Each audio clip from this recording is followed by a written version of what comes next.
Bola na TV aí, bola na TV de companhia dele.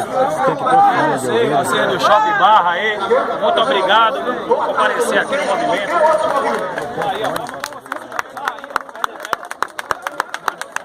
Tá caminho ainda. O Beto se perdeu aí, eu adiantei, chamei ele, mas ele ficou preso na direita. Daí tá com retorno aí ainda. Na GETAC, a campanha atual, na presença de Manuel Nunes, que fez essa luta conosco em busca de uma melhoria. Gostaria, esse cidadão aqui é um parceiro da gente lá fora. Eu gostaria que você aplaudisse esse cidadão, porque esse daqui é consciente.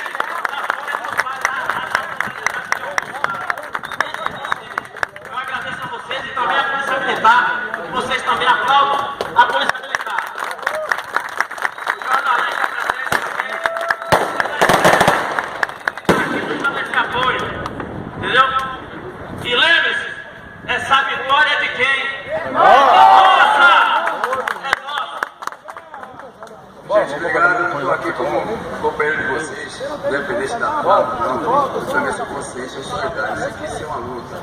Eu sei a dificuldade de vocês, entendeu? Todas as classes têm exceções. Assim como tem taxista, como tem Salvador, como tem a média da questão.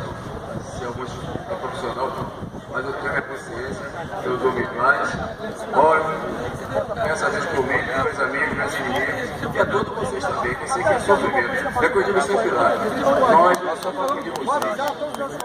Acho que eu vou também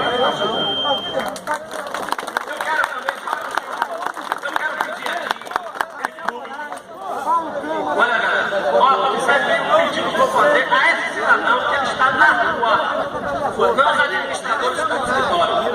Manuel, por favor, conscientize mais o resto do pessoal para ter mais carinho conosco lá fora, porque a nossa luta é muito árdua. Nós sofremos muito, Manuel, você sabe disso, essa luta do dia a dia. Então eu peço a partir de agora a você, especialmente a você, que nos dê esse apoio, certo? Que você já vem dando, mas que conscientize mais os nossos companheiros da Três Salvador e pegue mais leve conosco, não é isso, galera? Com certeza! Com certeza! Nós estamos aqui também em parceria com ele.